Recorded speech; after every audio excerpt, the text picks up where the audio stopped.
Hello everybody and welcome to another Total Annihilation replay. I have actually shot this one before. Unfortunately, we actually had to scrap the recording as the audio didn't work. So we're hoping that things are working a little better this time.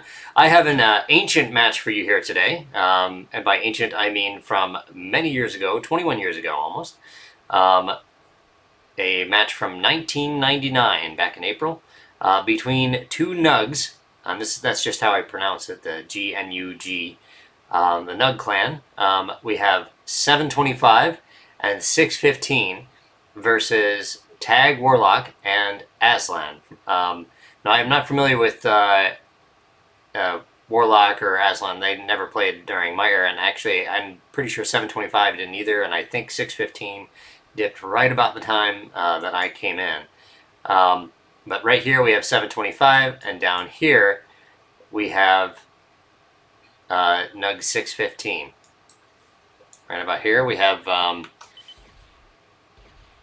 Aslan, and here we have Warlock. Sorry about that. So you'll notice here that this isn't being played east to west. This is actually being played with locations fixed, because at this time the recorder didn't exist with the command warp command. So while 725 and 615 are allied, they actually don't know the starting positions of the other players. So you can see here, Gnug725 is asking, where are you? Because he's going air first. Now at the time, so Gnug615 says bottom left, so he's letting 725 know where the opponents are. Now you can see that he's done 2 wins and is putting out a fast bomber. And Gnug615 is building nothing but wins and sharing that energy. This is actually, at the time, this is a relatively new strategy. Those of us who started playing and playing more competitively in 2000s knew that this was basically standard fare, was to have one person go air and share energy. Whereas at this time, this is somewhat new. So, Aslan is starting out K-Bots, and so is Warlock. Make sure we make our commander take a little dip there.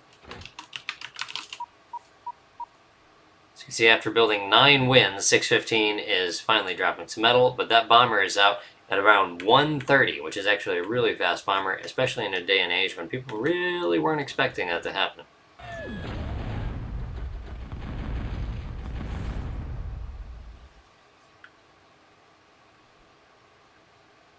Not much for Gnug725 to hit there.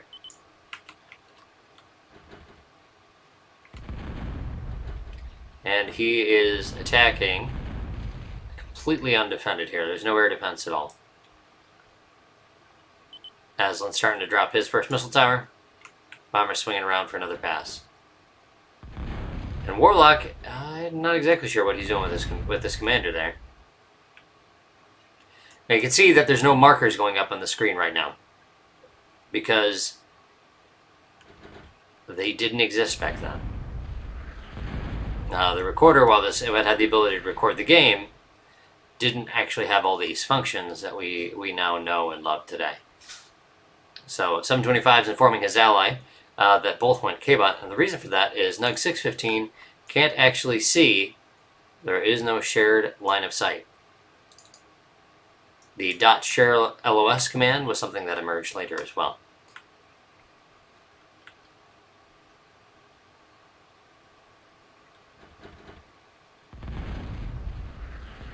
See that wind block that incoming bomb. And 725 is bombing the plant. That's not exactly the best strategy. It'd be better to knock out that air defense first. 615 was the one who advised bombing plants first and then defenders. And 725 knows a little better than his ally here. He takes out the defender and cleans it up a little bit so he can bomb the rest. Warlock said that this island, the Peanut, sucks against air. So that must be why he's decided to entirely abandon it to 725's fast bombers. Aslan's continuing mostly unmolested. Now, 615 has been kind enough to give me a little background. In this day and age, the primary strategy was to get your Big Bertha up as fast as possible. And that was usually the win condition at the time. Another missile tower's up.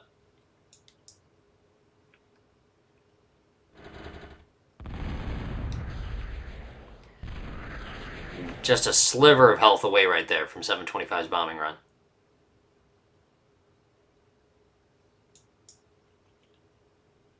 He's finally capping the resources on his island right there. And the bottom two are basically just building away. So 615 has built these metal makers here, presumably to absorb that excess energy that he's got, now that 725 isn't cranking out air anymore. Aslan says he's dropping his advanced K-Bot lab. 725 says, well, I stalled them. Although he thinks Warlock went to the top island, and that is the correct assumption.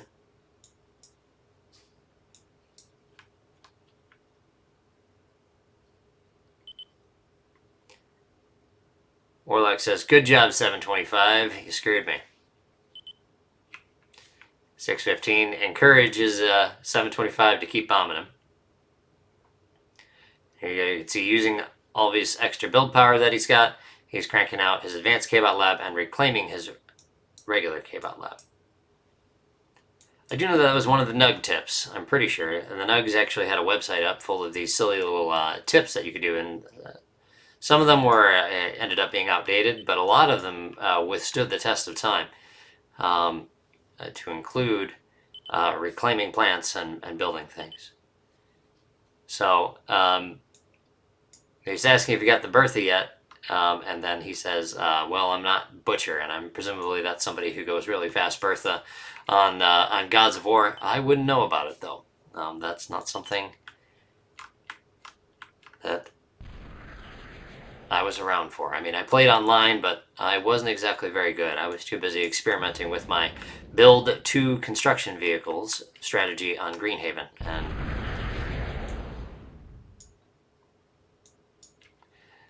Aslan, in the meantime, has gone for the long walk and actually walked his commander to the middle island here. And 725 is, well, completely eliminating it. All that effort for nothing. Now, 725 has said he's going to try something daring. We'll see what he's got up his sleeve. Decent run by 725 there, taking out 2 metal extractors.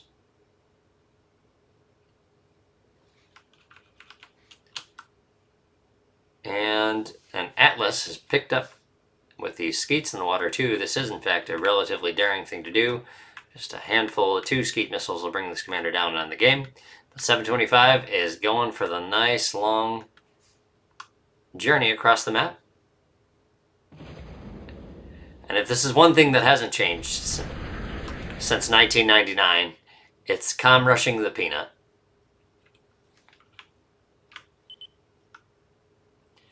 Uh, 725 this says this is what HI did to iKill. Those are 2 other players. 615 has given me some information about him, but I'm afraid I can't exactly give their full pedigree. And the comm rush looks like it's going to be pretty successful here. That's very unusual. TA being a simulation game, sometimes weird stuff like this would happen. Where, you know, that should be completely destroyed, it instead left the wreck too. So that is fantastic for 725. Now you notice 615 saying, hee, what did you do? Because 615 is busy building his Bertha and building away. Completely oblivious to what's going on. But 725 lets him know he's going to need some Pell support. And 625 says, yes, he's building 5 and then reclaiming his lab. Now, Aslan has built some invader bombs, some roaches, as they were commonly called.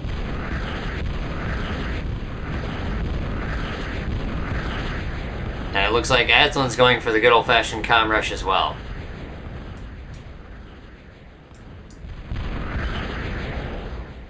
.720 says that degunned his lab and got wreckage.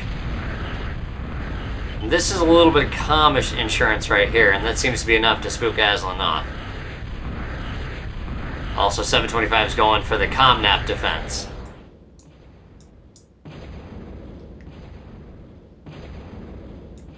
Warlock is investing in C here. And he's also popping up for a little bit of rush action. See, he's built these floating missile towers. That invader bomb detonating on the south. And these 4 missile towers and the Atlas are enough to spook him off. Although the Atlas goes down. So at this point, with the dual comm rushing on 725's island, he doesn't have much left over there. But he does have the 2+2 metal extractors going. Relatively ineffective attack there. And this is where timing those self-destructs is where you really make your money off of those. So 615 has reclaimed his lab so he can get that big berth out. And the 2 commanders are coming on here to finish it off. And Aslan has successfully comm rushed the island. So now we're finally playing left versus right. 715 self-destructed the remaining wins to avoid capture. 625 is asking if he got the extra metal. So when he reclaimed, he ended up with excess metal. Now at this point, Warlock, even though he got wiped off of his first island, he's actually managed to have his metal extractors up and pretty much unmolested for quite some time. He's invested most everything here in C, and you can see he's building Crusaders. Lots more Atlases and flying bombs.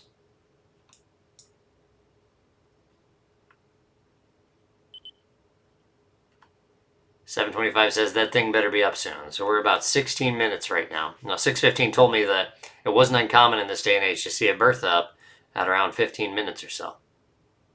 Just off a single island. Now he says he builds these Pelicans for additional line of sight to protect against the incoming invader bombs. And the first shot is away, and that is a lucky shot indeed, because he hadn't scouted that at all. And that second shot's also lucky, taking out those bombs before they actually have a chance to get loaded up. So that's some really nice lucks for 615 there on those first shots. Here comes the Crusader.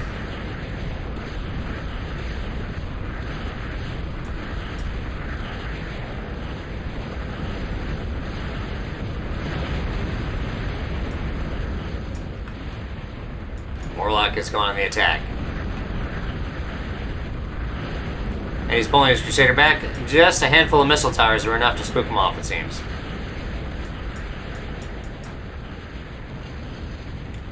So how 615 is targeting these things is he's got his advanced radar up now. So not only can he see his ally, he now knows. He just has to click on all these dots. Aslan's abandoning the island, pulling off his remaining construction vehicle. Probably not a bad call.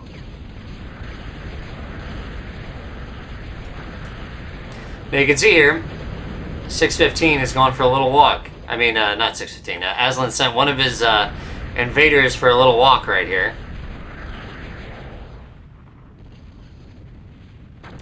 He's going to try and come up and see if he can't take out that big Bertha, perhaps.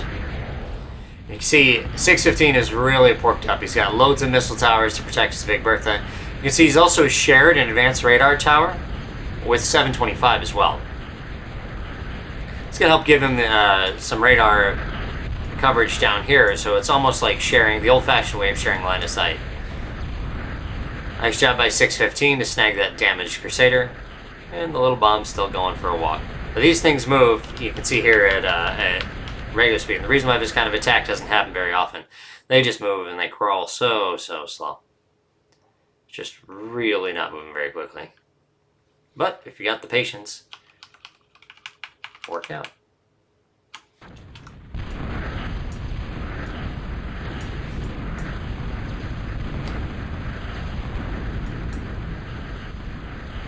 Now here you can see Warlock is actually having his sub force fire and attack.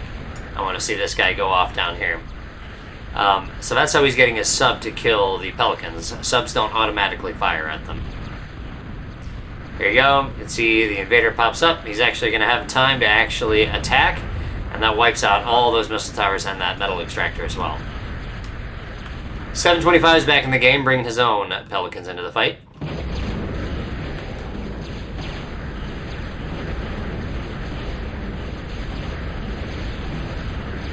There's that force-firing torpedo right there. See how it's continuing to shoot in the same spot even though these have moved. Warlock has gone for a comm rush, trying to push him off. He knows he's got the sub in the water, so he can protect himself against a sub from either 725 or 615.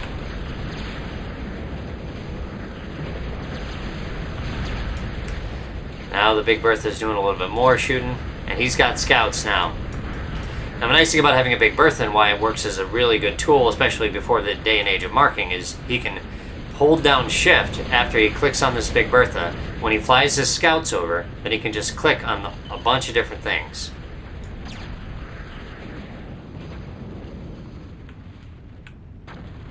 .725 building a torpedo launcher to protect himself against the sub. And this Bertha is busy chewing them up.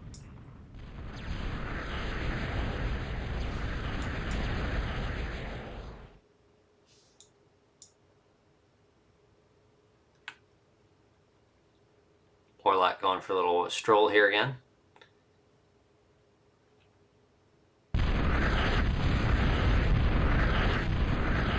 Warlock's 725 says his comm is on my island. He says, "Your new one." That's in the peanut.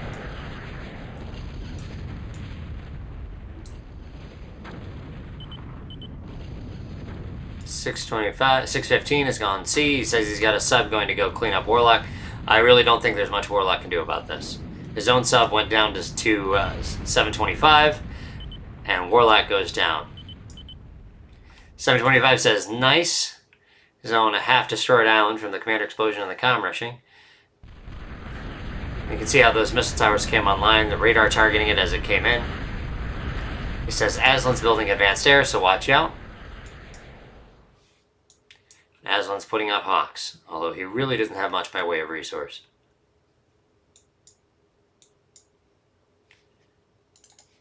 The Big Bertha with 35 kills seems to have won the game for Team Gnug here. That's how accurate they get there. Single shot, single hit after getting that many kills. It's tough for the Bertha to miss. 725 is asking for a Con Air. That's just not enough Hawks to deal with that many Pelicans. 725 says he has stealths, meaning stealth fighters, Hawks.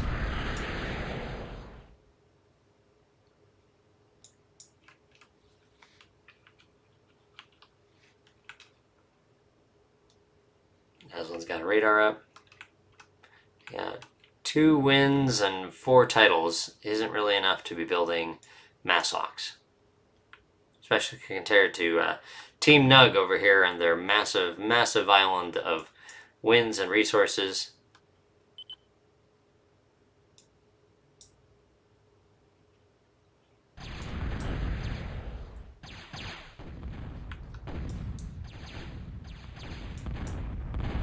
Now, if they had shared line of sight right here, you would see probably 615's Big Bertha take out these ships.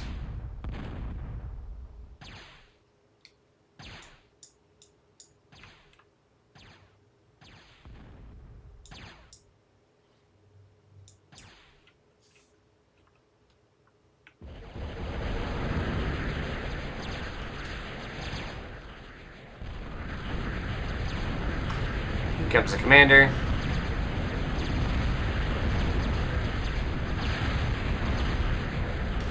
And the Pelicans get by him because he was really rather low on energy considering what he was building over here.